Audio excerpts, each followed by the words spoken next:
Salve Maria, meus irmãos, como vocês estão? Passando aqui para gravar mais um vídeo, né? Hoje quero fazer um vídeo sobre algo que eu aprendi, né?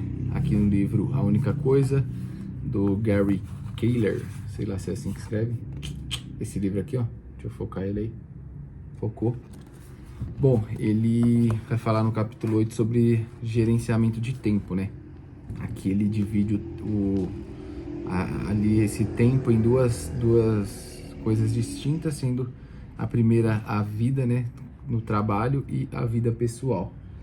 E ele fala aqui que a forma que ele vê para poder gerenciar o nosso tempo seria dividir como se fosse esses dois baldes, o balde da vida pessoal, da nossa vida familiar, e um balde da nossa vida profissional. E ele tenta desmistificar a questão da divisão, de colocar, vamos dizer, um equilíbrio entre os dois. Ele acha que a palavra equilíbrio não seria a palavra correta para nós usarmos sobre esse tema, porque o equilíbrio ele acaba nos impedindo de progredir, tanto em um lado quanto em outro, né? No quesito, tanto na nossa vida profissional quanto na nossa vida familiar. E aí ele fala aqui, eu compreendi o que ele disse, algumas coisas eu até emprego para mim, porque realmente a gente precisa entender, antes da gente falar sobre gerenciamento de tempo, que o tempo ele não é algo que nós conseguimos recuperar. O tempo ele é algo que, se a gente perde, a gente perde. Então, por exemplo, eu sou pai. Tem coisas que, se eu perder hoje o tempo com os meus filhos, depois de um ano, depois de uma semana, às vezes eu não consigo recuperar. Então, todos os dias eu tenho que analisar o que eu preciso fazer algo com os meus filhos que eu consiga não perder este tempo. Então, por exemplo, todas as noites eu sempre acompanho eles para dormir, até na reza com eles, aí a gente conta uma história, sempre a gente tenta ter esse momento. A escola, eu sempre busco estar com eles, buscando na escola, perguntando. São coisas que o tempo não tem como recuperar esse tempo, então a gente precisa entender isso. E a vida familiar, ela é uma coisa que cobra muito. Muitas vezes a gente acha que, bom, agora eu vou focar no trabalho e depois de que eu conseguir um dinheiro, que eu ficar rico, sei lá, eu vou e volto e continuo cuidando da minha família. Mas pensa, às vezes você demora, sei lá, 5, 10 anos para você conseguir enriquecer, mas você perdeu 5, 10 anos da sua família, de tudo aquilo que você teria como bem maior, né? Então ele fala aqui de contrabalancear, né? Como aí ele dá um exemplo aqui de uma bailarina. A bailarina dá a impressão que ela tá equilibrada no pé, mas ela está contrabalanceando o peso, né? Porque ela tá com a ponta do pé, mas está com os braços abertos. Aí ele vai explicando aqui e ele fala o que seria esse contrabalancear, né? Nós termos momentos no nosso tempo diário que sejam focados único e exclusivamente para a nossa vida familiar, a nossa vida pessoal, para o nosso desenvolvimento pessoal. Por exemplo, e aí ele fala sobre um tempo para você ter de academia. Eu coloco aqui, no meu caso, um tempo de oração, um tempo com os filhos, um tempo de qualidade. Mas ele também coloca, deixa eu ver aqui se vai ter o gráfico, vou pegar o gráfico para vocês entenderem. Bom, primeiro ele coloca aqui, ó, esse gráfico aqui. Esse gráfico ele coloca como o trabalho e a família, se ele tiver como centro ali o equilíbrio, tá vendo? Eles vão se juntando aqui, ó, dessa forma aqui. Ele não consegue ter um crescimento nenhum e nem outro. Ele acaba que fica sempre ali no equilíbrio, então não consegue crescer. Aqui já nesse outro gráfico ele mostra, deixa eu vir pra cá que vai ficar melhor aqui. Ele mostra se você tiver as extremidades, né? Deixando o equilíbrio e ser extremo na família, extremo no trabalho, assim vai. Nenhuma dessas maneiras ele acredita que seja a maneira correta para a gente ter um equilíbrio, né, nessa questão do tempo. E eu até concordo, porque às vezes a gente ser extremista demais num ano ou outro é difícil, né? Então, esse contrabalancear que ele fala aqui eu achei interessante. E aí ele fala assim, quando você joga com tempo, você pode acabar não tendo tempo para bancar a aposta. E aí ele conta a história de uma família aqui que o marido e a mulher juntavam dinheiro para eles viajarem, e aí a mulher se aposentou, e depois de um ano que ela se aposentou, ela ficou doente e morreu. E aí o marido se culpava e não conseguia viver uma vida, porque ele se sentia culpado. Tipo, poxa, a gente queria viver isso junto e eu vou viver sozinho. Então, esse é o problema, né? A gente precisa entender que a gente tem que buscar ter o controle, vamos dizer assim, das coisas. No sentido de você olhar e gerenciar aquilo. Bom, esse aqui é o tempo de fazer tal coisa, agora esse tempo é de outra coisa. E aí ele fala agora aqui nesse gráfico, mostra aqui, ó, contrabalanceando o trabalho. Deixa eu vir mais pra cá, aqui, pra focar no negócio aí. Tá vendo aqui, ó? O equilíbrio que ele mantém ali é na vida pessoal. Então, na vida pessoal ela sempre vai estar em equilíbrio, porém no trabalho ele sempre oscila, tá vendo?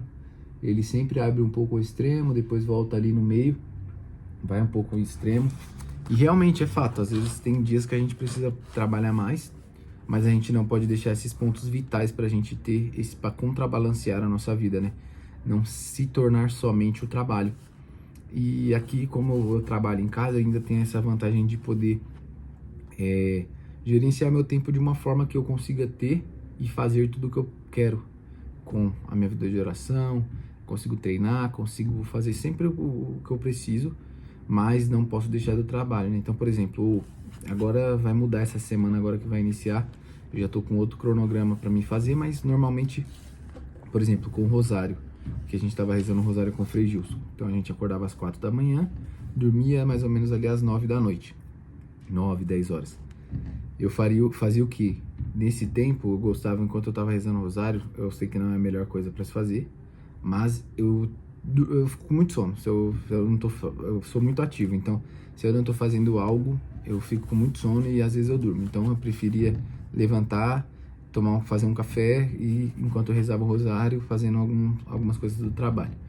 Aí depois disso, 6 horas, eu ia, treinava. Aí depois fazia ali minhas orações da manhã antes de treinar, né, no caso. Conseguia, quando dava 7h30, conseguia trabalhar. Aí as crianças acordam, aí a gente tem que saber que o trabalho já não vai ser tão produtivo quanto, porque as crianças querem leite, quer tomar café da manhã, aí a gente tem que parar para fazer o almoço. E aí a gente consegue trabalhar, mas não da forma que a gente tem que trabalhar, sempre mantendo esse equilíbrio. Então a gente entende que o período da manhã, a produção é mais as coisas, como eu posso explicar, as coisas que são mais separar os pedidos, organização de trabalho, aí sim no período da tarde eu consegui desenvolver um trabalho mais focado em produzir. Então eu vou, aí levo na escola 1 hora, né? E aí a gente participa da Santa Missa. Depois disso volto para casa, quando é mais ou menos 15, 10 para 1 eu tô em casa. 10 para as 2, perdão. E aí então aí eu trabalho até 6 horas. Aí mesma coisa, o Antônio tá em casa, a gente tem que ter esse tempo também com ele, de gerenciar esse tempo. Mas ele normalmente dorme à tarde, então eu consigo produzir bem mais do que eu consigo produzir de manhã. E aí eu consigo nesse dia ter um dia equilibrado e à noite eu já consigo fazer outras coisas, como ler. Eu tento sempre encaixar nesses meios tempos, por exemplo, às vezes eu não trabalho necessariamente às 4, 5 horas corridas. Sempre faço pequenas pausas para poder ler, para poder levantar, esticar, porque trabalhar sentado também é muito ruim por isso. Mas é esse contrabalancear, né? Aí ele fala aqui, ó, quando age de acordo com a prioridade, você automaticamente se desequilibra, dando mais tempo para uma coisa do que outra. E é igual eu falei, né? Você tem que entender que você quando você tá fazendo algo, você sempre tem uma prioridade, igual eu falei. Eu entendo que na hora, tal momento do meu dia, eu tenho que ter a prioridade de produzir. Então, por exemplo, se o Antônio tá dormindo, essas coisas estão tudo fluindo para produzir, para trabalhar, fazer os terços, eu vou fazer. Se não, eu entendo que não é a hora. Então, assim vai. E aí ele dá um exemplo aqui pra gente terminar o vídeo, que eu achei interessante também, que ele coloca como se a nossa vida ela fosse 5 bolinhas de equilibrar, sabe? Tipo malabares. Deixa eu achar aqui, ó. Aí ele coloca aqui como família, saúde, amigos, integridade e o trabalho, né? Cadê? Aí ele fala aqui, ó. Trabalho, aqui, ó. E família, não tô achando. Aqui. Bom, ele coloca como todas as bolinhas da nossa vida, elas são de vidro. A família, a saúde, os amigos e a integridade. Que se você deixar ela cair, ela pode quebrar. Porém, o trabalho, ela é a única bolinha que se você deixar ela cair, ela não é de vidro, ela é uma de borracha. Então você consegue, ela cai no chão, você consegue pegar de novo e conseguir equilibrar ali. E realmente é verdade, porque, como eu disse, né? Você perdeu tempo com a sua saúde, você perdeu tempo com a sua família, com seus amigos, com a sua integridade física, pessoal, sei lá. Você não tem como recuperar isso, cara. Tipo, passa. O trabalho não. O trabalho, às vezes, quantas vezes a gente acha que, nossa, meu Deus, não vou conseguir fazer, não vou conseguir recuperar. E você consegue. E realmente, olhemos a nossa vida dessa forma, né? Que nós possamos dar valor para aquilo que a gente vê que realmente importa, né? E isso é uma coisa muito importante. Então tenham isso sempre em mente. Mantenham ele não fala equilíbrio, né? Ele fala contrabalancear. Mas eu falo, mantenha um equilíbrio na vida pessoal. E se você for contrabalancear o trabalho, jamais deixe isso afetar o equilíbrio da sua vida pessoal. Porque é o mais importante.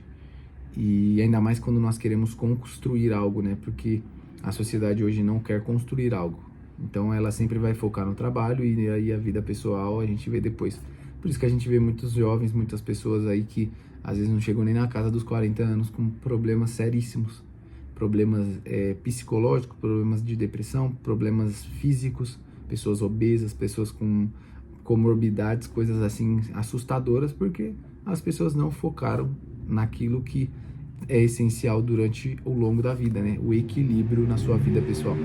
Então, ó a moto passando aí. Mas aqui, né? Aquela coisa, não tem jeito. Dependendo da hora que a gente vai gravar, não tem como correr. Mas é isso, família. Se você gostou, deixa seu like aí no vídeo, se inscreve no canal. Vamos junto crescer esse canal aí agora e saiba que Jesus Cristo ressuscitou.